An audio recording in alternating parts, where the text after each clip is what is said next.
evening. My name is Joe Bevilacqua, the President and CEO of the Merrimack Valley Chamber of Commerce. Your co-host, and I want to welcome you tonight. We want to say thank you. As you know, the Chamber does not endorse any candidate, but we do think it's very important that you know their views. We want to say thank you to each of the three candidates who will be introduced later by our moderator. So thank you for coming out. Thank you to all of you for coming. And thank you to HC Media, they're broadcasting live, streaming live. And also thank you to the Eagle Tribune. I'd like to now introduce our host, the President of Northern Essex Community College, who was also the chairperson of the Chamber's Economic Development Committee, Dr. Lane Glenn. Thank you, Joe. Thank you to the Merrimack Valley Chamber of Commerce for being here, and the Eagle Tribune for helping to sponsor this event this evening, HC Media. Certainly thanks to the candidates, and thanks to all of you. You must be some of the most committed to democracy people anywhere, with a storm going on outside and, I don't know, a baseball game starting in an hour or so. Thank you all for being here tonight. Northern Essex Community College has 5,000 students across 2 campuses in the Merrimack Valley, here in Haverhill, not too far away from us in Lawrence, and they are a very civically engaged bunch of students. Just this past year, the Tufts Center for Democracy and Higher Education noted Northern Essex Community College for its particular advancement of the number of students here who vote as compared to the rest of the country, and how involved they are in their communities. We're very proud of that, very proud to be hosting this event here tonight, and it is my great privilege and honor to introduce to you the moderator for this evening's event, editor of the Eagle Tribune, David Joyner.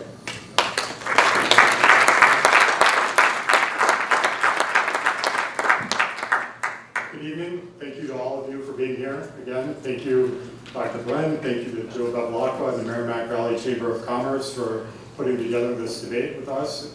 At the Eagle Tribune, it really is a privilege to be able to bring the candidates to you so that you can hear from them directly and that you can hear their ideas in this exchange. We look forward to a very enlightening, interesting evening. So with that, I will introduce our candidates. The order of where people are standing was determined by a random selection. To my left is our Republican candidate for the 3rd Congressional District, that's Rick Green.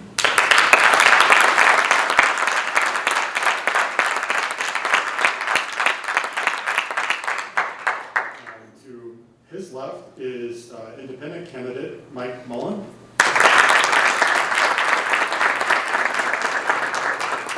And to his left is the Democrat in the race, Lori Trahan.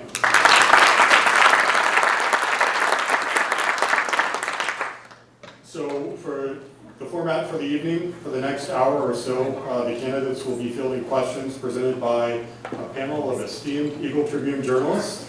To Lori's left is Ken Johnson, the Metro editor of Eagle Tribune.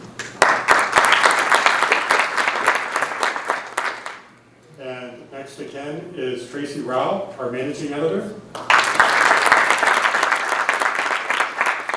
And next to Tracy is Christian Wade, our State House reporter.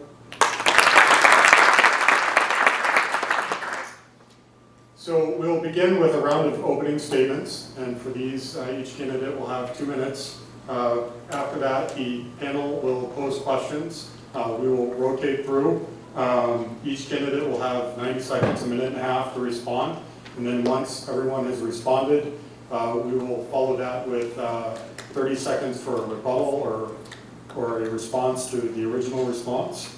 And after about an hour or so, we will turn to audience questions. Everybody on the way in should have had an opportunity to submit a question and drop it in the bowl. We will draw those out. We will try to screen out those that have already been asked and answered, just in the interest of not being repetitious. And at the very end, we will have closing statements of about a minute and a half each. Our timekeeper, also from the Eagle Tribune, is Jerry Schiavone, sitting in the front row. Jerry has 2 signs, one that will give you a 15-second warning, and the other that will let you know your time is up.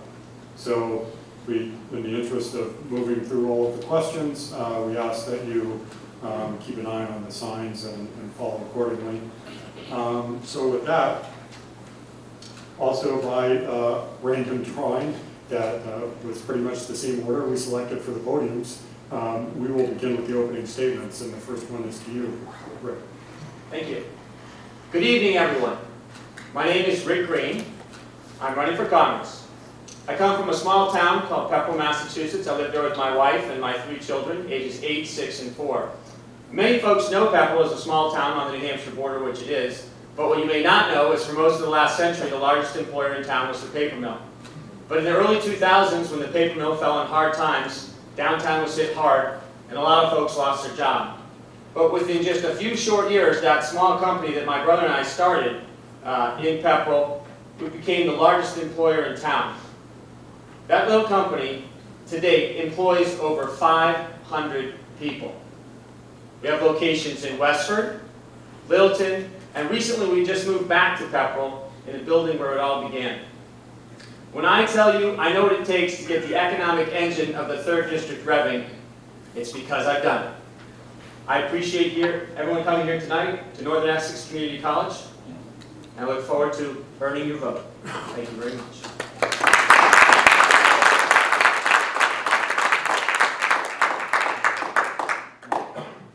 Hi, my name is Mike Mullen. I'm in Maynard with my wife Michelle and our son Ethan and daughter Jordan. I want to start off tonight with the number, 55. 55% is the number of registered voters in this state that are not enrolled in a political party. That's a number that's been growing in recent years and showing people's frustration with the current 2-party system. Voters in Massachusetts want to look at each issue, each candidate, and each election on its own merits. Now, having guiding principles is important, and organizing around a common goal is a great way to enact change. But I don't think that's been the focus of political parties. I think they're more interested in getting elected and serving their constituents. I joined this race because I think today's system is too divisive, and that big money and special interests are putting our democracy at risk. We need to fix our political system and work to find common ground. My role as an IT leader in the healthcare industry, I'm responsible for bringing varied constituencies together to solve problems and develop systems. I've had operational and strategic responsibilities, so I understand the importance of a bold and aspirational vision, but also know you need a tactical plan to get there. All the while, you need to be able to keep the lights on, deliver those services that your customers and constituents expect. I also think recently that perfect's become the enemy of good. We need to work on areas where there's consensus, make changes that make sense, see what works, and adjust what doesn't. Universal background checks aren't going to solve the gun violence issue, but they will save lives. Removing barriers to medically assisted treatment isn't going to cure the opioid epidemic, but it will be a big step in the right direction. Allowing Medicare to negotiate with drug companies, it's not going to fix healthcare, but it will give millions of seniors access to the care they need. I'm going to finish up with a question I get often on the trail, and probably the hardest to answer. Can an independent win? I say yes. I say now is the time. Massachusetts is the place. Those 55% of independent voters, an open-minded citizenry that puts Democrats in the legislature and Republicans in the governor's office, and now a common sense independent candidate on the ballot. On November 6th, I ask for your vote, and we can be independent together. Thank you.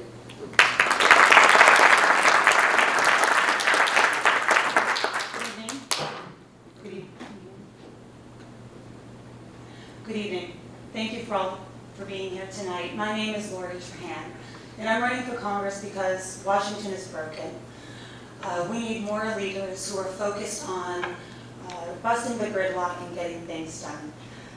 We need to elect leaders who are going to be a responsible check and balance on this administration. Elect leaders who care about middle and working class families and put them first. Who are interested in building things, not just tearing them down. And who understand that our strongest economy is one that benefits everyone. Too many families are feeling the anxiety of living paycheck to paycheck, never mind having enough money to sock away for their children's education or for their own retirement. And when Congress doesn't work, families like the one I grew up in get disproportionately harmed. So I intend to fight for economic priorities like universal affordable health care and prescription drugs that we can afford, good paying jobs, high quality public education, affordable college education, and more practical educations like the one here at Northern Essex that give our kids the skills they need to be competitive in this economy. You know, I am an example of what a good education and hard work can achieve. It's the foundation of opportunity and success. It was a volleyball scholarship that got me from Lowell Public Schools to Georgetown, and from there, great opportunities. I got to serve as a Congressional Chief of Staff in Washington, the first woman executive, the only woman executive at a high-tech company in Cambridge, and I started my own business. I intend to take those hard-earned lessons from my upbringing and from my career with me to Washington to get things done. You know, when you grow up in a city like Lowell, or Lawrence, or Haverhill, you learn about grit and perseverance. They learn about hard work and fight, community and hope. Those are the values that have guided me through my whole life. They're the values I impart on my young children, and they're the values that I hope to bring with me in Washington. Thank you.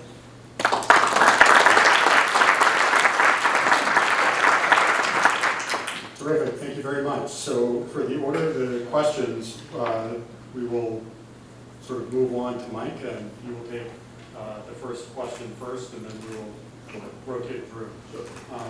So I believe the first question is Ken Johnson. Thank you.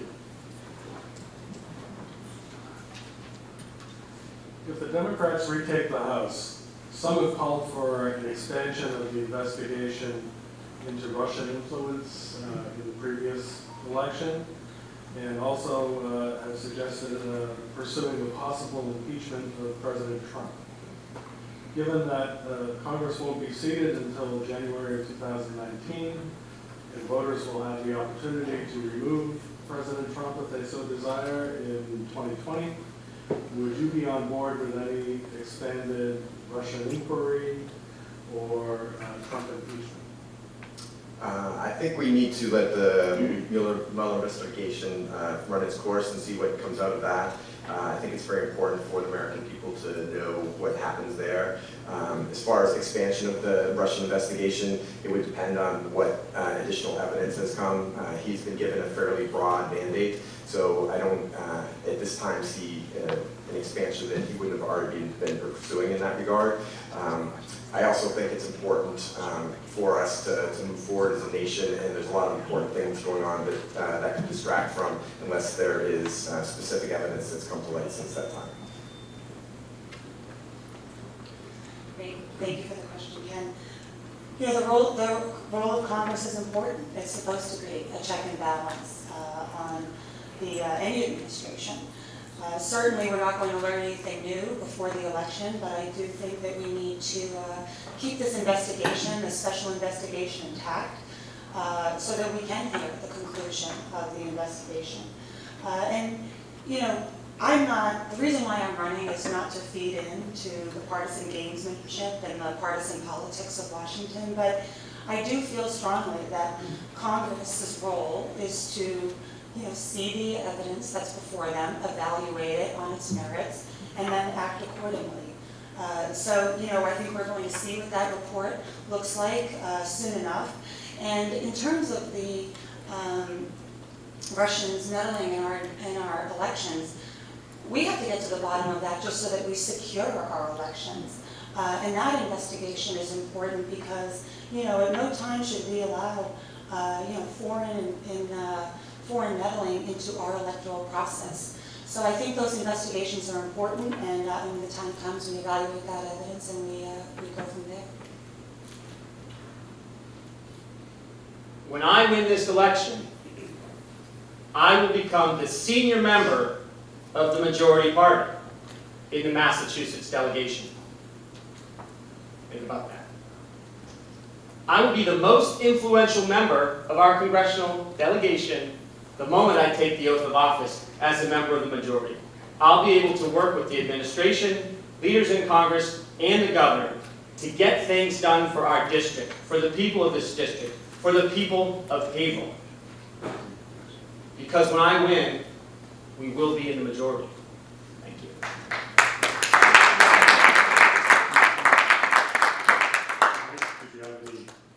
Yeah, just wanted to add, as far as the foreign influence, I do believe that it's important that we stay on top of that. And as Lori said, that Congress is a check on that.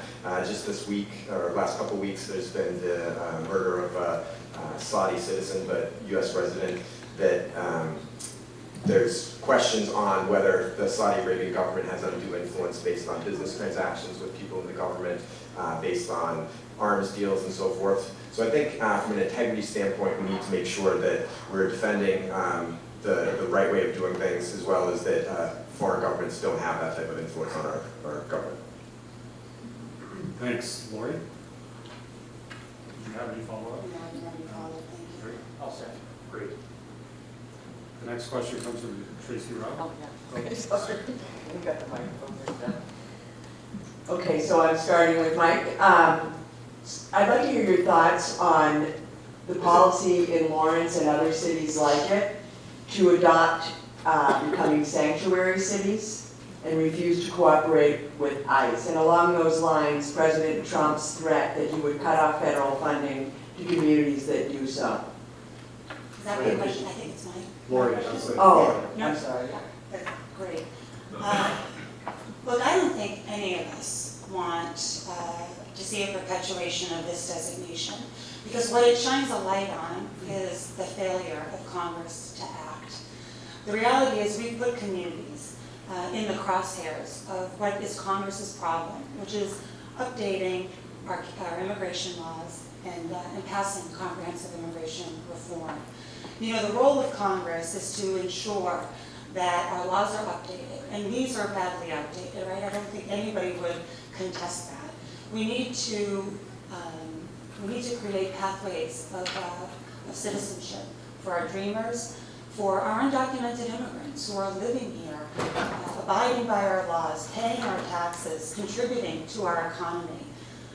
We need to evaluate how we're evaluate our asylum seekers. These are thorny issues where we need debate, we need discussion around our acceptance criteria, how we're going to update our visa program to take into account American workers and our skills gap, all the while so that when these laws are well understood, when they're updated, when they reflect our values, we can enforce them. We can enforce our border security, not just the southern border, all of our borders and all of our points of entry. At the end of the day, our country is a nation of laws, and Congress's job is to update those laws.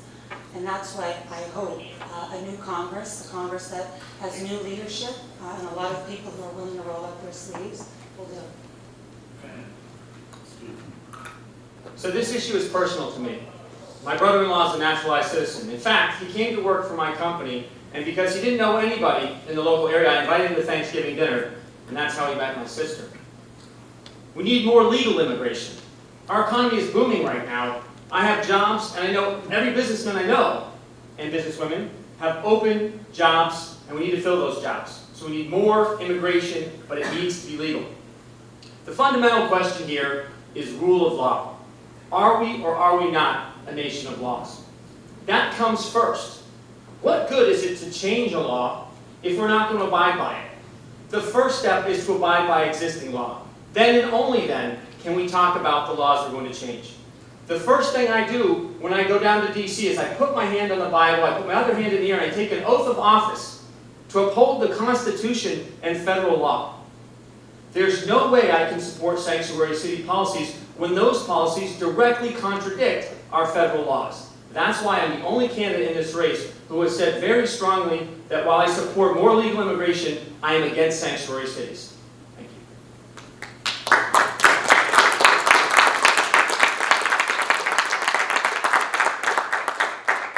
Bring it up a level first and then get back to sanctuary city. We are a nation of laws, but we're also a nation of immigrants. It's in our DNA. It's built a diverse culture, a diverse economy. And I think we need to look at it in that broad picture. And I agree we've gotten to the point where we need to have a reset button. When you reach crisis situations, I think you need to look at creative ways of moving forward. So we need that comprehensive reform. We need to address modernizing the system, having some sort of points-based system that's flexible so we can adjust, add value to the economy.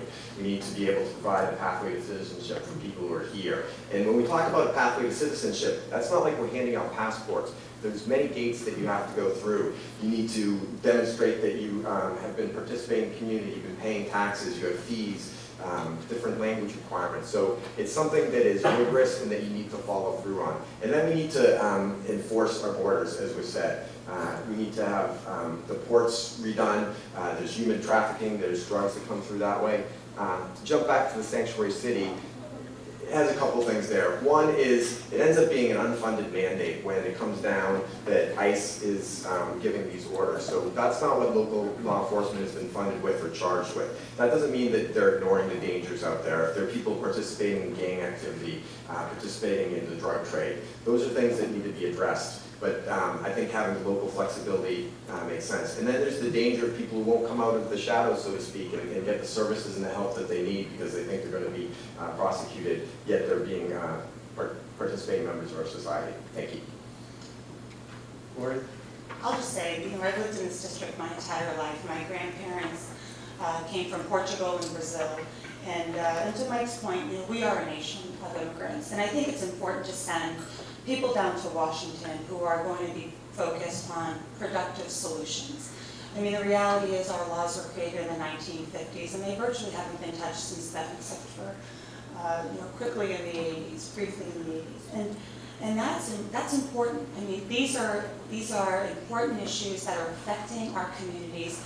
We don't want our communities to be in the crosshairs. We do have 11 million undocumented immigrants, and we need to be talking about responsible solutions.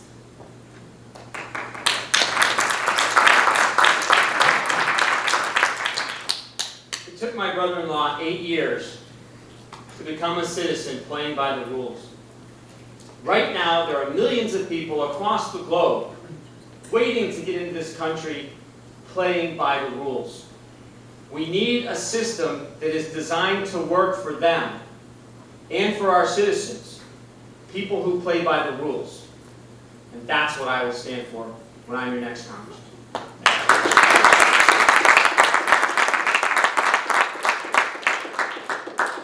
I agree that we need to get back so that we can obey the rules, but when you have 11 million people in the country, people who've been contributing to the community all around that we've been benefiting for, I think we need to be able to have a compromise and a practical solution. I think 11 million people getting to the back of the line, that's an awfully long line.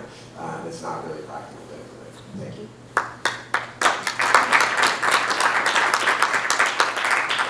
For many high school students preparing to graduate, the question is often for them and their families not whether they should go to college, but whether they can afford it. So it's a major problem from community colleges up to private institutions. What would you do to ensure that students quality, affordable education? So that question's to be asking? Correct. Yes. Well, first, I think we need to think about, make sure everyone understands there are also alternatives to college. Vocational schools, schools like Northern Essex Community College. They need to understand, we need to be telling them, we shouldn't be telling everyone you have to go to college. A college degree is the only way.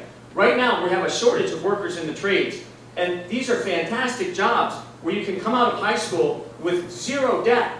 And within a few short years, if you apply yourself to your craft, you can literally be making almost 6 figures. Okay, think about that. You can get married, you can have kids, you can buy a home within a few short years with no debt. I mean, we need to be telling our children the truth.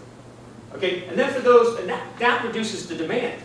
All right, so part of the problem is you've got supply and demand. There's it's hard to grow the supply of slots in the colleges, so you reduce the demand. You show folks there's other paths. But then we need to look at what we're funding. And all those kids going to school need to understand that they're funding the research and development budgets of these colleges. If the government wants that to happen, then the government should do that directly. The tuition of the students should not be what is funding the research and the research budgets of our large universities. So we have to look at this, and then we have to stop underwriting all the costs. The government underwrites the costs, and ultimately we have to allow market interest rates. All those things together, reduce demand, will therefore increase supply, and that will bring the cost down. Thank you.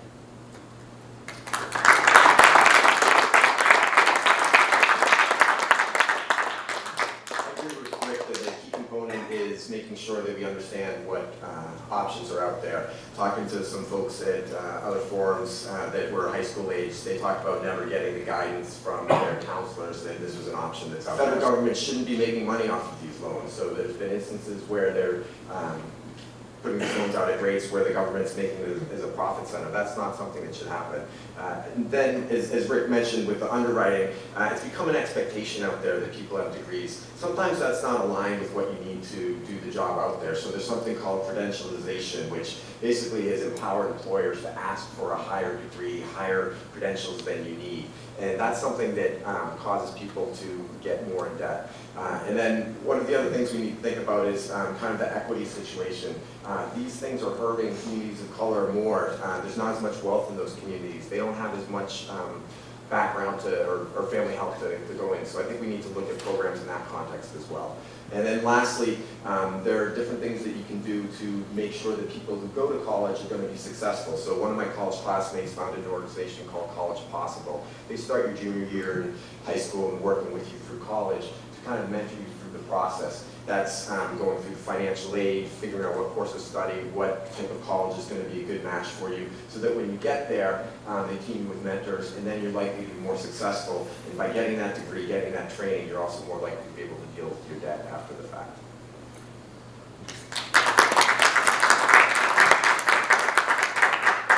So this is a very real issue for me. I grew up in a working class section of Lowell. My dad was an iron worker, union iron worker. My mom grew up in an orphanage and foster care, and then juggled multiple jobs while raising my 3 sisters and me. Went to public schools my whole life, got a paper route at age 11 and worked at the diner while attending high school, juggling school and sports. It was a volleyball scholarship that got me to Georgetown, and that put me on the path I'm on right now. Alternatively, my husband's parents came from Canada, barely speaking English. Both of them worked multiple jobs while raising 3 boys, 2 future Marines. My husband went to the Greater Lowell Vocational Technical School. He found carpentry. Co-op at Wang Labs introduced him to CAD design, entrepreneurship. He started a successful home business. This is about finding the right lane of education for our young people, because the dream always has to be education, and hard work can lead to a foundation that yields opportunity and success. We have to make college more affordable. No kid that wants to go to college should be denied the opportunity to go to college. We have to expose and make more noble alternative lanes of education, technical training, trades and vocational training, community colleges that give our young people a credential faster in the workforce with a good paying job. These are the things, this is how we re-engineer our education system to map to the economy that we have today.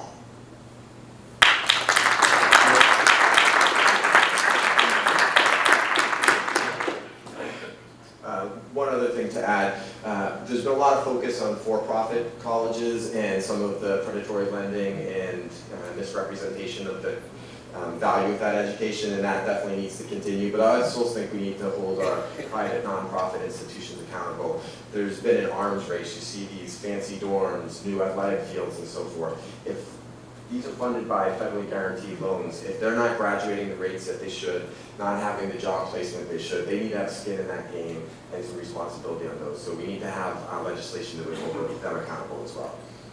Thanks. Lori, did you want to add anything?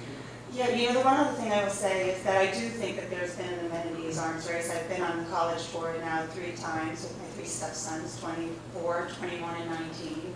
And you do see that arms race that's happening on our campuses. We have to hold private nonprofit colleges as well accountable for the tuition prices that they're charging and passing on to our students. We also can do more working with industry, right, to bring them to the table, to form private-public partnerships to get them involved in subsidizing, helping finance a child's education. Thank you. Before we go to our next question, I would just ask that we maybe keep the applause to a minimum. That way we can maybe roll through these questions a little bit faster. So Mike, I believe you're up for Ken Johnson's question. Okay. Over the past decade or more, New England has shifted its energy mix from coal, oil, gas, and nuclear power to a current heavy emphasis on natural gas. Given that recent events in Lawrence, Andover, and North Andover have revealed the fragility of the natural gas infrastructure, do you think this was a wise shift in our energy mix? And what energy sources do you think New England should be pursuing? In retrospect, obviously, there's some challenges with that. I do think we need to account fully for the cost of this energy. So a lot of times renewables, solar, wind fall behind because of the cost due to the less mature nature of those. Well, the mature industries have this maintenance that is debt that's not recognized, it's not on the balance sheet or not being treated as it should. So from that standpoint, I think we need to be holistic in that. I do think energy is an area that the federal government can help out with, in that you typically need kind of big, bold bets in that area. In addition to increasing investment in solar, I think China has 3 times the rate that we do. Fortunately, in New England, we're starting to do some things with the offshore wind, but we also need to be able to upgrade our electrical grid. Right now, there's basically 3 regional grids. It's very difficult to distribute that power to the different places that you need it. So if you work and invest in a weather-smart grid from a generation and distribution standpoint, invest in DC lines that can transmit from different areas. So out west with some of the mandates they've had in California, they have excess energy that they end up essentially wasting or having to have rolling blackouts, those type of things. Same things with the plains in Texas. But if you are able to have a distribution grid that moves that along, that's something that you can take advantage in other areas that makes sense. So, thank you. So first, I just want to take a moment to say that, you know, what happened as a result of the gas explosions is nothing short of a disaster, and it's one that we need to accelerate in terms of helping families get into their homes and fix our pipelines, our service lines, getting people their appliances that they need. But we also need to bring out the learning from this disaster, because the reality is we don't know nearly enough about the protocols and the maintenance of our pipelines. I mean, certainly, you know, I've been on the ground a few times just in the last week. You know, I've seen the ground crews working around the clock. We have to hold Columbia Gas accountable for this disaster. This should never happen in our community. We have the obligation of keeping our communities safe. And right now, we have to be heads down and making sure that families are warm, they're safe, and that they've got the assurance and the security of knowing that they can come back to their homes and that there will be no harm. We need to get to the bottom of this, the investigation, and we need to bring out all the learnings from this so that this never happens again in any of our communities, to any of our pipelines. It does put a spotlight on how we need to accelerate our transition to renewable energy. This is an economic opportunity for our state and for our country, and it's also an opportunity for us to improve and protect our environment. Every form of energy has its drawbacks. Renewables are fantastic, but the sun doesn't shine at night, and the wind doesn't always blow. I want to talk specifically about gas and Lawrence and North Andover, 2 communities too close for comfort for many here in the room from Haverhill. I was a rocket scientist before I started my company almost 20 years ago. I have experience with pressure systems. Gas, there's no reason gas can't be an inherently safe technology. The problem is, who's watching it, what are they doing? There's plenty of time for the blame game later. Right now, winter is almost here. We need to get these people back in their homes and get them there safely. They need their heat. The reality is, my experience with pressure systems, I'm uniquely qualified to make sure that the maintenance regimens going forward and the testing that they're doing is satisfactory. My biggest concern is these systems have been exposed to a pressure beyond their design limit. So think of a balloon that blows up and if it goes too big it pops, but what if it doesn't pop and it comes back? It's never quite the same. So some of these units will check out, 8,500 households will check out okay, and they'll go back into that home. Okay, but now 2, 3, 4 years from now, maybe we have more leaks, more fires, heaven forbid, more explosions. Again, with my technical experience, I'm uniquely qualified to watch over the federal bureaucracy and make sure the regulators are looking at the right things to keep you safe. Thank you.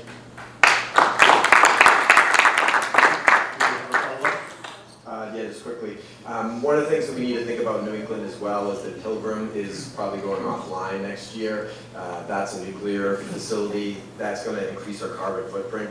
So in the short term, there will probably be more of a demand for natural gas. So it's important that we have those protocols in place that Rick described and that we're paying attention and that we're being proactive about that. And then lastly, as Lori mentioned, this is a great economic opportunity. It's not just something that will help us from a climate perspective. These are new jobs, high-paying jobs, and we can expand them. It doesn't have to just be the delivery of this energy, it can be the storage of it as well. That's something that's very important to address the reliability. Thank you. I'll just say that in general, you know, when I think about the role of Congress and the role of this administration, we've walked away from the environment, right? We've walked away from our leadership on climate change. We've walked away from our commitment to renewable energy. And some, we've walked away from science. So I think we need to send leaders down to Washington who are committed to getting our country back on track, to hitting certain milestones within our lifetime that puts our planet in a position that we're proud of for our children. Thanks. Great.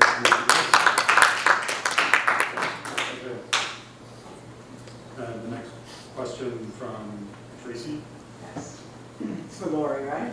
Correct. Yeah, okay, so, let's do that right this time. So it has been, believe it or not, nearly 5 years since Essex District Attorney Jonathan Blodgett declared our opioid crisis an epidemic in the state, and certainly it is elsewhere in the country. We certainly saw those numbers of overdose deaths rise for a while, and we have seen some success in bringing them down, which probably is related to some of the reactions we've had, like the availability of Narcan. That said, this crisis continues, and it continues to have enormous challenges. So I'm interested in what avenues you think haven't been pursued that could be, or avenues that have not been vigorously enough pursued. It's a great question because no matter where I go in the district, I mean, this is an issue that's affecting everyone. It disproportionately affects communities like Lawrence, Haverhill, and Lowell. But we have to do more. I mean, certainly Massachusetts has taken some important steps by capping prescriptions and setting up a prescription drug monitoring system. Investing in early education and investing dollars into treatment and recovery. But this is precisely an area where we need the heft of the federal government to come in if we're going to eradicate this epidemic. I certainly feel that we need to make Narcan more available, and I think the federal government can help do that. I mean, first and foremost, we have to keep people alive and give them a second chance. Secondly, if there's anything I've learned from talking to folks who are on the front lines at Pegasus House or Megan's house is this is not an illness that you beat. It's not an addiction that you beat with willpower alone. So we do need to double down on medically assisted treatment if we're going to eradicate this opioid epidemic. We also have to think about recovery from, this isn't 3 months, 6 months, 9 months, 12 months, and we have to think about this in terms of 18 months, 2 years. We've got to get people on the right track so that our relapse rates go down, and that we're putting folks into good paying jobs, reuniting with them and their family, and setting them up for success. Thank you. Great.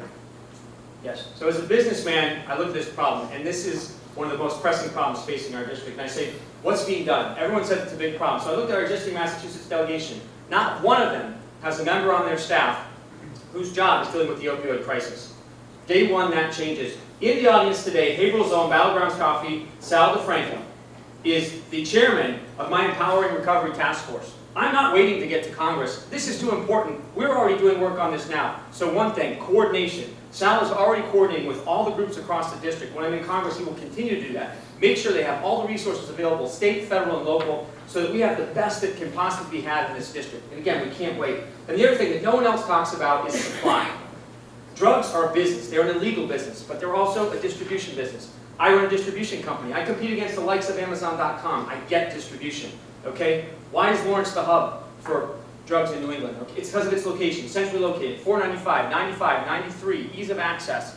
A compact houses. You couldn't run it out of Haverhill because people would know. Why is there 400 cars going in and out of that house?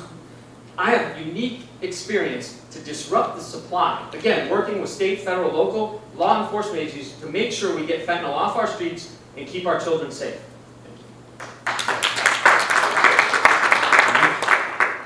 So I think we can actually do something right now that would help. How many people in this room know somebody who's been directly affected by the opioid crisis? So if it's like most rooms in this area, it's 1 in 4 at least, maybe 1 in 2, depending on your definition of affected. Stigma is one of the biggest problems that we have. It is a problem that law enforcement identifies, it's a problem that public health professionals identify. So the substance use disorder, it's not something that's a willpower issue, it's not something that's a character issue, it's a disease, and we need to be able to provide the treatment that is needed for that. So the reason I asked you all to raise your hands is stigma is about people being afraid to come out and say that they have a problem, they think they're alone, and so forth. We're not alone, it's affecting everybody, so we need to have that community, we need to be able to take part of that. And as far as what hasn't been used yet, one of the things talking to some primary care folks is we have this existing infrastructure, and as a business person you want to look at how you can maximize your assets. Well, the primary care part of the healthcare system is an area that hasn't been used in this area as much. There's been specialty addiction providers and so forth. If we can provide them the training, remove the need to have a waiver to prescribe medically assisted treatment, those are things where we can leverage existing resources and have some real impact in that area. Thank you. So I'm still getting over the fact that Sal might not be making my latte at my favorite coffee shop, Battlegrounds. Okay. I just want to say that we have to remember the majority of people who are addicted to opioids, they get a legal prescription from their doctor. Okay, this isn't just about fentanyl trafficking. This is about holding pharmaceutical companies accountable for their role in over-marketing and over-prescribing, as a result, opioids to our young people. So, it's one of the reasons why I don't take corporate PAC money, because I don't want any special interest coming and knocking at my door. If I'm going to hold pharmaceutical... Sorry. Great. It's the introduction of fentanyl that has caused the death rate to skyrocket. I'll get it off our streets, and I'll keep our citizens safe. Thank you. I agree that fentanyl is a big issue from the harm reduction, the overdose as well, but it did start from prescriptions. My background is in workers' compensation. That's an area that was hit hard early. As you get injured at work, there's strains, sprains, breaks. Pain is a big component of that, and chronic pain is a real problem that debilitates many Americans. So when this was introduced by Purdue Pharma, prescribers went whole hog, and we're trying to help people in that regard. I think efforts like Attorney General Healy is doing to go after these companies, this is a big problem that's going to require a lot of funding. We need to be able to hold those accountable who started the problem. Thank you. Rick, this next question goes to you from Christian Wade. The federal tax cuts have been lauded about putting more money in people's pockets, but they've also been criticized for benefiting mostly corporations, wealthy Americans, while adding to the national debt. In your view, do tax cuts help or hurt the nation's economy? So at my company, all the workers on average got a 4% increase in take-home pay from tax cuts. And the biggest cuts, or the biggest increases in take-home pay, went to single mothers with the increase in the child earned income credits. The way it works at my company is, the reduction in tax happens immediately, and the downstream impacts don't happen right away. So we pay a bonus to our employees. But the reality is, unless you're Google and you have no competition, I have 100 competitors. So I have a choice to make. Okay, I can take that extra profit. What do I do with it? Anything I do with it, other than giving it back to my customers, ultimately would result in me going out of business. And we've already seen it. Most of that reduction in taxes, has already gone back to our customers in the form of lower prices. And that's what you're seeing. That's why the economy is booming right now, because across the economy, companies have lowered their prices due to competitive forces. They had no choice. I don't know the company who's been able to pocket it. Not one. Again, maybe if you're a monopoly, an Apple or a Google, maybe you have that opportunity. But 2/3 of our businesses are small business owners. They have to give it back to their customers, and we're all winning from that. And yes, our economy is booming. I agree our economy is doing well by a number of metrics. As far as wages, I think it's only starting to help those in the middle class and lower class. So I am not supportive of where the tax cut went or how it was funded. I don't think using deficit spending to fund a tax cut is the way to go about things. So I would be in favor of returning it to previous tax rates. I would go as far back as to 80s tax rates as far as on the higher income folks. I do think simplifying the corporate taxes made sense. At 35%, we were too high compared to the rest of the world. I think the real rates the corporations were paying based on how things are calculated, different deductions, were closer to what the world was, but I think having a little bit more transparent is something that made sense there. And then lastly, I think I'm a big fan of capitalism. I think it's the way to drive growth and drive innovation, but capital in that context means you're putting something to work. It doesn't mean that you're having wealth sitting somewhere. It doesn't mean that you're accumulating luxury goods. You're building. So we need to have a tax structure that encourages that. So if those investments are real, that they're creating jobs, that investments are widely held so that everybody can partake in that, then I think that's a good thing. But we need to look at incentives in that regard. I'd also consider probably a financial transactions tax that would hopefully reduce speculation and things from that perspective that aren't adding economic value to the country. Thank you. So I think we can do much better, and I think a better tax cut is one that helps working and middle class families more than millionaires, billionaires, foreign investors, and corporations. And that is where the largest benefit went to with this last tax cut. You know, what did it mean? You know, we gave that huge tax break to the wealthiest 1%. We saw an addition of $2 trillion to our deficit. That is a deficit that we have to service. We pay over $300 billion a year on interest alone. That puts our programs like Medicare and Social Security in jeopardy.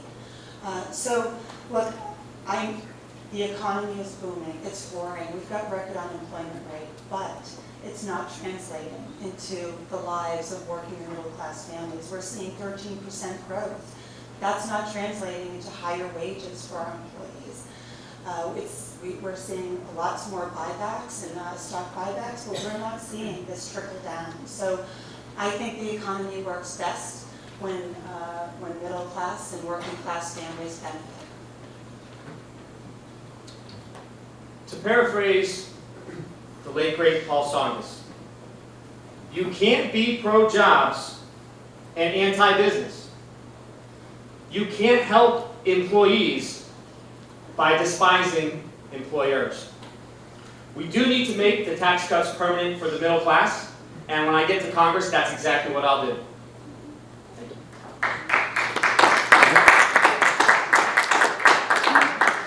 I agree with what Rick just said, but I haven't heard us being anti-employer or anti-business. I think that generates what's needed. I'm in favor of a stakeholder economy versus a shareholder economy. That means that everybody is taking part. You have labor taking part. You have your customers that are part of it, your vendors, the government, the community. So I think when we add value all around, that's when we make the most progress. We think about it in the long term versus the short term. So I definitely think we need to have ways to drive business, but I think it needs to be productive, and I think we all need to take part. You know, I couldn't agree with the late Senator Paul Tsongas' words anymore. I mean, it is absolutely true. We, you know, when our economy is working well, it's one that embraces business and employees. But this was too heavily tilted to not just corporations. I'm not against a corporate tax cut by any means. But when we give the largest benefit to foreign investors, billionaires, and millionaires on the backs of working and middle class families, that's when I raise my hand. Thank you. So the next question will go to Mike first, and this is from Ken. So marijuana is now legal in Massachusetts, but still illegal under federal law. Recently, a Merrimack Valley woman lost her job after failing a company drug test for marijuana. From her employer's point of view, she was breaking the law. From her own point of view, she did nothing wrong. How do we reconcile the difference between state and federal law on marijuana? And would you advocate for liberalization of federal marijuana laws? It's interesting you bring that up. I actually had somebody contact my campaign, the exact same issue. He'd been working, I think, 20 years at this organization, and when marijuana became legal, he ended up testing positive and lost his job, and he has no recourse because of the difference between the federal and the state laws. So I do think we need to have that reconciled. I think it's a gray area that's causing a lot of problems. One of the things that is going to be problematic as well is as these businesses form that have recreational marijuana, they're having a very hard time getting financing. It all has to be self-financed because financial institutions are governed by federal banking laws, and they are not willing to make the loans for that. So some of the benefits that we're looking to have with the expansion of marijuana laws is increased taxes, benefits to the community, hopefully benefits to some people who haven't been able to participate in the process. So I definitely think that's something that's very important. I would be in favor of liberalizing the federal laws to become in sync with the states that have legalized. So I agree. There is this gray area right now because we have states that have legalized recreational use of marijuana, and Congress does have to reconcile it, both from the financial as well as the legal perspective. I am for decriminalizing marijuana use. I take a little bit slower approach. I feel as though we've got a few states right now that have legalized the use of marijuana. I think we should learn. I think we should learn from those, pilots. We'll have, a good understanding of how to proceed nationally once we've learned from those tests. Its impact on public health, its impact on public safety, and I don't think that there's a rush, especially when we've got an opioid epidemic at our door that needs our resources and needs our attention. I have a very strong libertarian streak in me. I don't think the government has any business in what adults are doing in the privacy of their own home. That being said, there are real safety issues here. So I run a fulfillment center. We've rushed into this at the state level. We've created really a problem for the courts in terms of the disagreement between federal and state law and a 10th Amendment issue. But in my own experience, what do I do when someone comes in to work high and they have to operate heavy equipment? They're now a danger to themselves and to others. I mean, this is a real problem. These problems need to be dealt with first, before we just rush headlong into this, brave new world. And the other thing I'll say is, I was just talking today, we're at Spring Hill in Ashby. It's a recovery center. And the biggest spike they're seeing in the opioid epidemic is coming from marijuana. All right, they're spiking the marijuana with fentanyl, with other opiates, and if it wasn't a gateway drug, they've turned it into one. So right now, at the height of an opioid epidemic, I just think it's a matter of priorities. This is not a top priority right now. Related to that last point, I'd argue that that's a reason for recreational marijuana as far as having it regulated and provided in a way that's safer and have less risk with fentanyl. And to follow on what Lori said on the opioid epidemic with marijuana, this is potentially a way to have pain management and so forth, that it could be a valuable alternative to prescribing opioids. Thanks.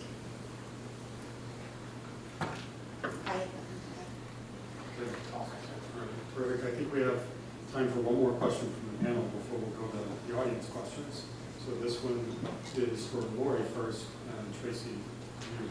Yeah, I spoke to a man recently who is self-employed, and he purchased his insurance for his wife and his daughter and himself in the 90s at the outset, first low, and I realize these are 90s prices, but something like as low as $200 a month. And upon the ACA, he is paying tenfold that, or is expected to. And that's the story of just countless Americans who are facing these enormous premiums, and they're making too much money for any level of subsidies, but they can't afford their insurance. So, what are these people?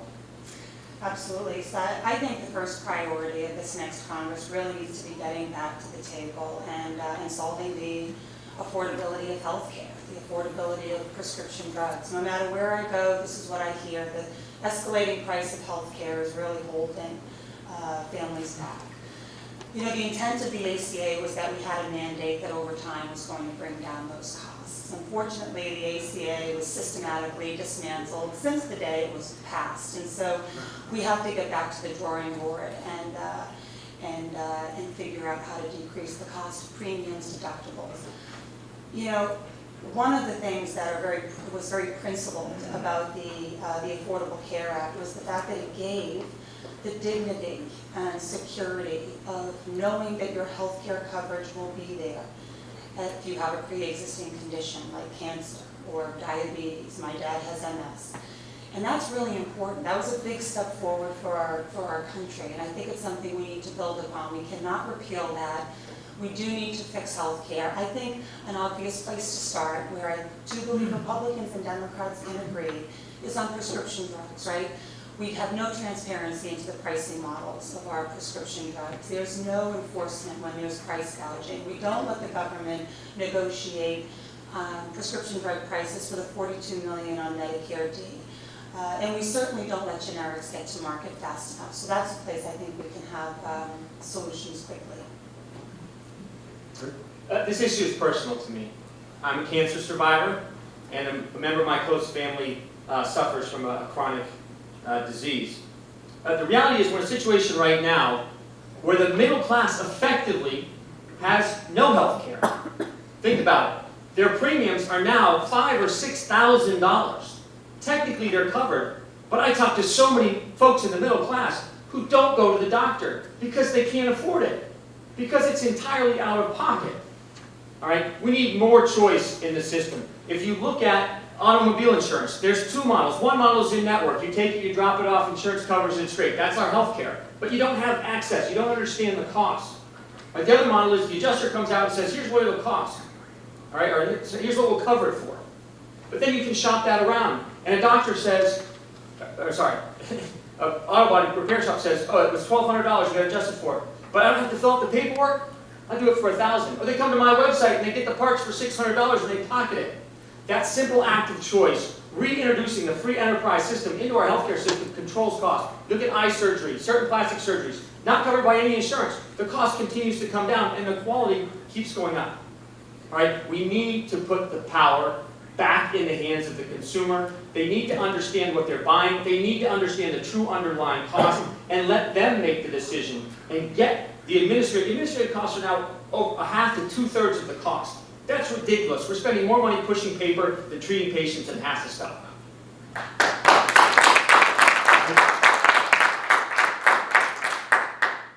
My background is in workers' comp on the payer side of things, so we have to coordinate care to the insurance companies, third-party administrators, so I have first-hand knowledge of how complex that system can be.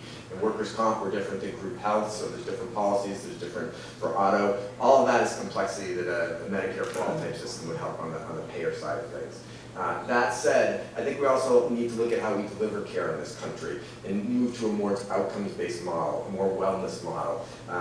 Things like how we right-size care. So nurse practitioners in 23 states, they have what's called full practice authority.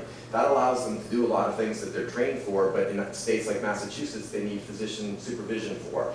That means that in those states, we can expand care because there's more nurse practitioners, more breadth of care, and then the cost goes down because they're not employed by a physician or they're not paying a physician to review those things. So we're blessed in this part of the country to have access to a lot of great medical care, but we need to make sure that it's right-sized. So a lot of times you don't need to go into a Mass General or a Beth Israel. You could go to a Minute Clinic, but if your provider's in those, you have the overhead of that. So we need to think about how we're delivering that care as well, not just how we're paying for it. Maureen, do you have any follow-up? The only thing I'll add is, I've had the opportunity to sit down with many of the community hospitals in this district, and one of the things that ACA did a great job of is getting patients focused on prevention. And they went in for their mammograms, they went in for their exams, women in particular. They had more access to preventative procedures, and I think we have to continue that. Look, we have to extend coverage so that more people are covered. And we have to make sure that coverage is affordable, and I think that's what we need to get to the table and accomplish. Single payer means single decider, and it's not you. Medicare for all, just one note to our seniors. You can't take a system with 44 million seniors who paid into it their whole life, put 270 million additional Americans on it, most of whom have never paid into the system, without affecting the benefits of our existing seniors. I will keep existing Medicare safe. I will protect our seniors who played by the rules their whole life and paid into the system. Thank you. A couple things. One, we're all paying who are employed into the Medicare system as we go along, so I don't agree with that. Two, it's going to shift to a premium, so instead of paying your insurance company, you're paying the government, so that's where that funding comes from.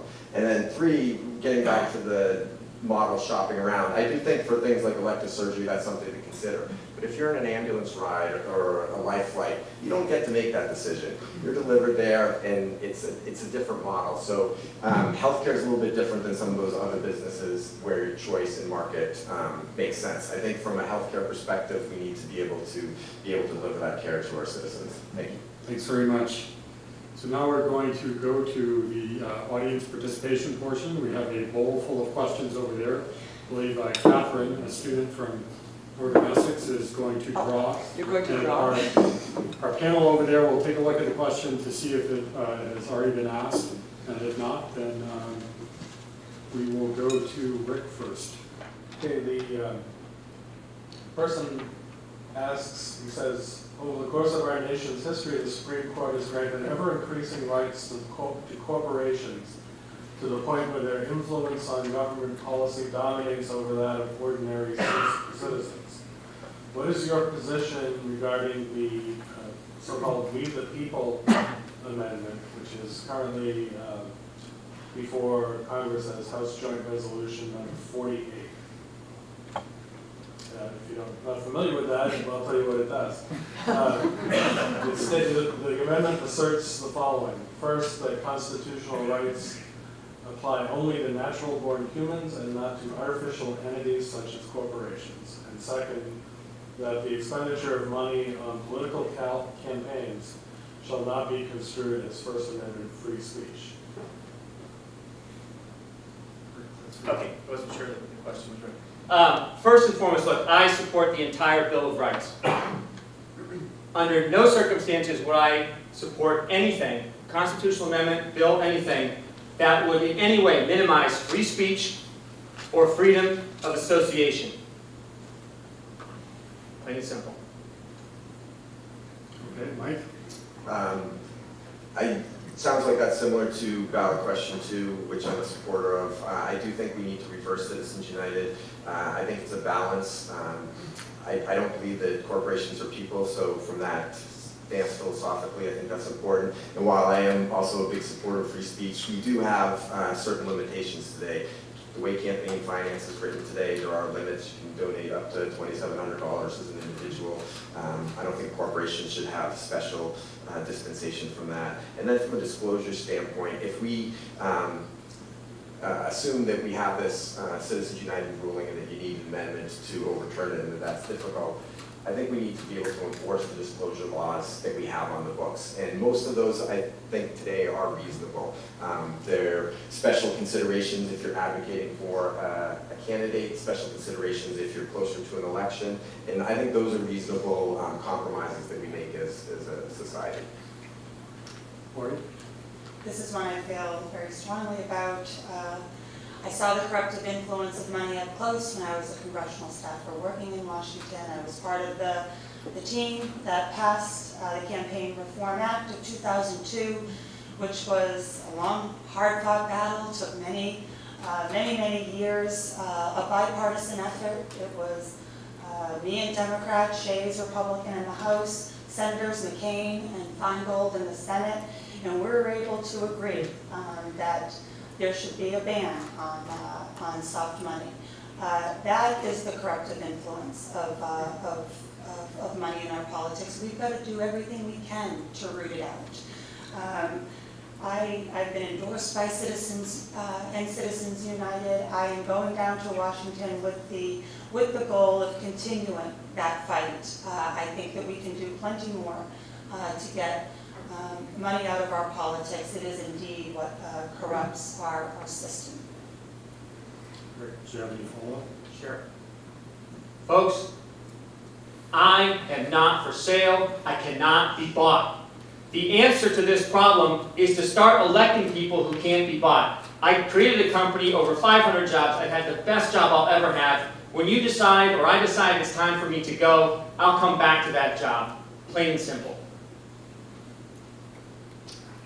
I've signed something called Candidates with the Contract.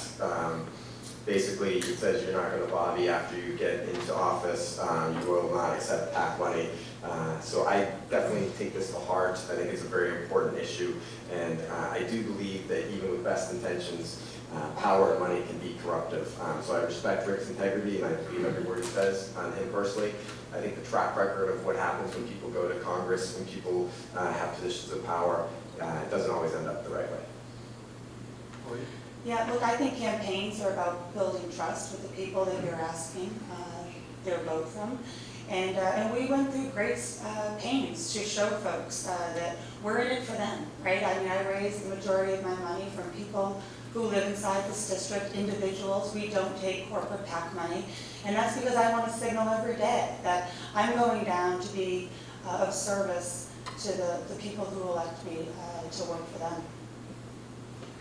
Thanks. So Catherine can help us with the next question. I'll read the question as it's written. 60 million babies have been aborted since Roe versus Wade. Does that make America more or less strong? Mike, I think that's for you.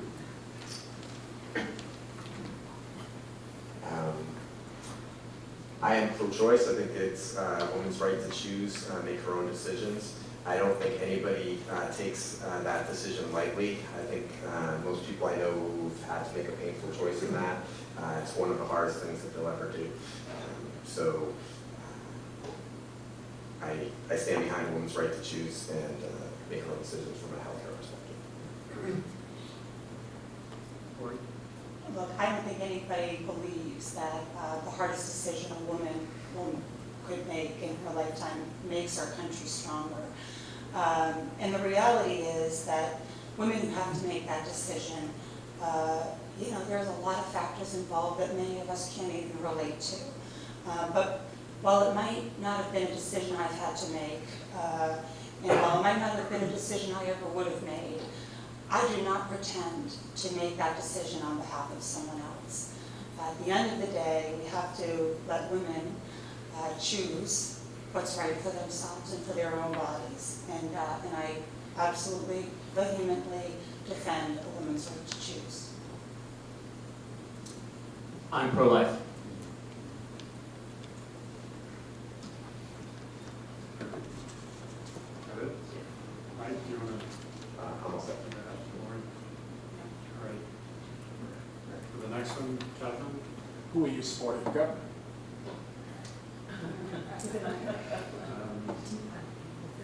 Yeah, I believe it's you. Jenkins Ellis. Charlie Baker. I voted for Charlie Baker yesterday.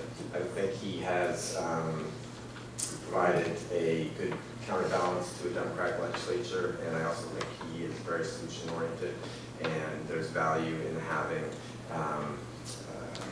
moderate Republican voice to provide context and stand up to the national administration when appropriate. Anybody want to reply? The question states, where do you stand on gun reform, which I'm assuming is laws on gun control? Rick, what's your So, look, the safety of our children is a shared responsibility. I think we can all agree to that. And I will do anything and everything to keep our children safe, so long as it doesn't infringe on the constitutional rights of law-abiding citizens. Thank you. So the Parkland shooting is actually one of the reasons why I got in this race. It brought me back to Sandy Hook when the president said we can do better, and I took that very literally. I think today, particularly in the area of gun violence, it's easy to poke holes in why something's not going to be perfect. And As I mentioned, universal background checks aren't going to solve it. Banning assault rifles aren't going to solve it. But those are things that I believe can move us in the right direction. One of the first things I'd advocate for is to have the CDC study gun violence as a public health issue from a young person perspective and through the rest of the demographics. It claims a significant amount of lives in this country, and I think we need to look at ways to improve in that area. I'm in favor of the Second Amendment. I have a number of friends who own guns or sportsmen. I have no problem with that, but I do think there are steps in the right direction that we can make that will make this country safer, and be supportive of those. I also believe in the Second Amendment. I don't want to do anything to impinge on the right to bear arms. I don't think having background checks nationally impinges on that right. I think that sometimes the NRA wants to make this a state issue, but that's just a tool used to weaken enforcement. There's no sense in Massachusetts having the gun laws that we have if someone in another state can, someone who's going to cause harm to themselves or to someone else, or someone who's not cleared to fly our planes, can go in and buy a gun without a background check. So I think that's a first step. That's something where Democrats and Republicans can work on to make progress toward this important goal of making our communities safer. Just one more thing. Other countries don't have the challenge that we have from a gun violence and gun death issue. So I think there's value in looking in what things work for them. That doesn't mean we should adopt everything, but I do think it makes sense to look what works in different areas and see what could be improvements there. Thanks. If the Democrats win the House, will you vote for Nancy Pelosi as Speaker and conversely as Minority Leader? This is questions first. Yeah, no, I know I get it every day. Look, I have said time and time again throughout this campaign, and for those of you that followed it, I've been running for over a year now.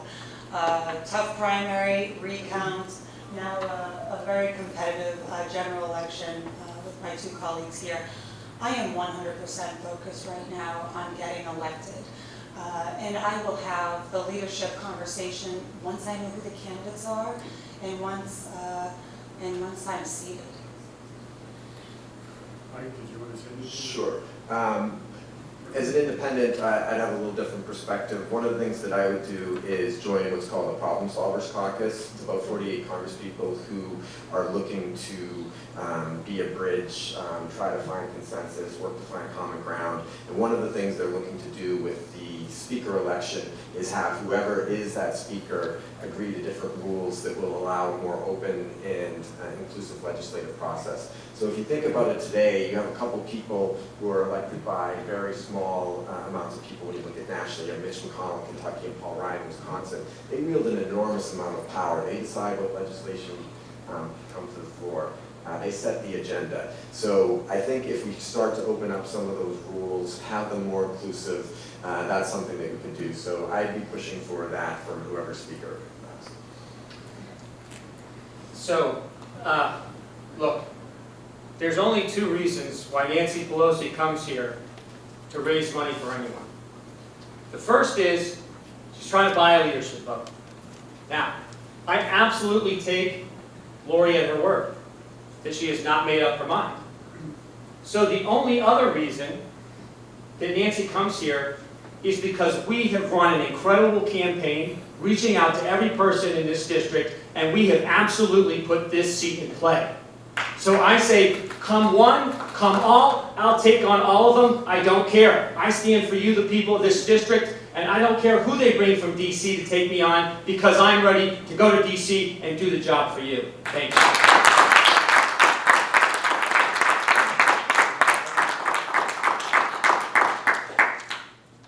So my vote cannot be bought. I did welcome Leader Pelosi coming up because there was an important forum on health care. That one, I wanted her to hear from an important community hospital here in Lawrence. And I think we all get to learn from that experience.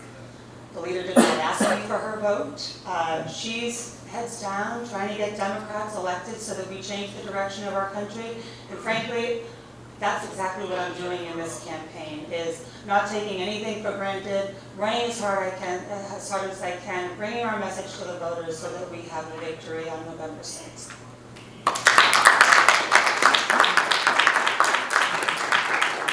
I think this type of scenario points out why we need some structural changes in the system. So,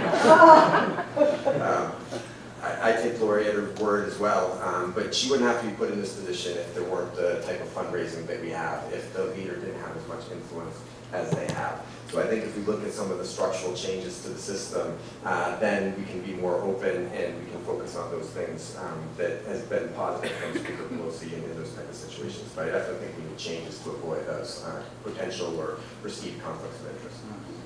All set? So with that, I think we will move to our closing statements, and we will go in the reverse order as when we started. So that would Me? first. Thanks, David. Thank you all for being here tonight. I really treasure the opportunity to have these conversations, which are really important to this election. As you can see, there are real differences between us. And look, I think that we need to send new leaders down to Washington. We need to send leaders who care about decreasing the price of health care and our prescription drugs. We need to send leaders who care deeply about preserving the right to insurance coverage from people who are battling diseases, pre-existing conditions like cancer, MS, and diabetes. I think we need leaders who are going to protect Social Security and Medicare for our seniors, who are going to put working and middle-class families first, and not special interests, lobbyists, or corporations. I think we need leaders who know how to work with Democrats and Republicans to keep our communities safe and to make sure that our children's future is secure. That does mean sane, common-sense gun legislation. It does mean eradicating the opioid epidemic, protecting our environment. It means comprehensive immigration reform. I look forward to being part of a new breed of leader, many of whom are women across the country, to go down to Washington and get things done, and to be an effective representative for the district I've always called home. So I humbly ask for your vote on November 6th. I thank you tonight for being here, and go Sox!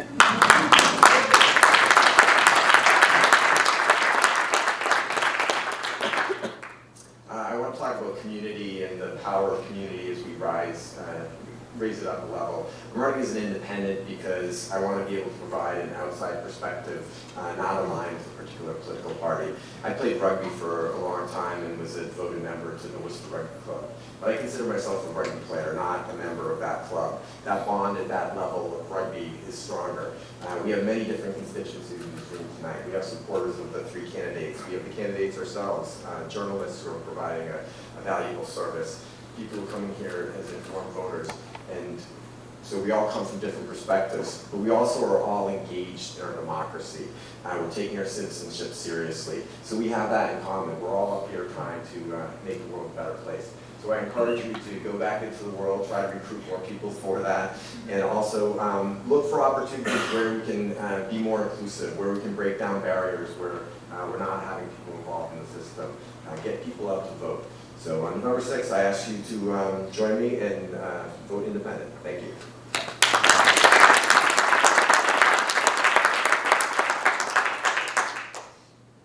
So we spent all night telling you what we're going to do. Let me tell you what I am not going to do. I will never be a lobbyist. I'm not going to write a book or do a reality TV show, and I will not accept a government pension. No man can serve two masters.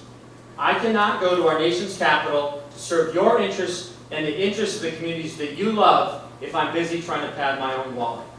75 to 80% of folks, when they leave Congress, go into lobbying. I will not do it. I already have the best job I've ever had. If you send me down there, I will work tirelessly on your behalf. You've seen me go all across the district if you're following our campaign. No one will ever work harder for you and your communities than I will. I will be the most effective member of the House from the state of Massachusetts since Tip O'Neill. I humbly ask for your vote. I hope you enjoy a great game, and I hope the Red Sox win tonight. Take care.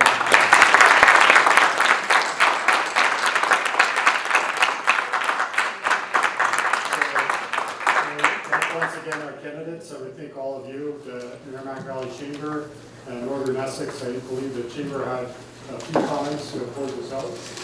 Michael?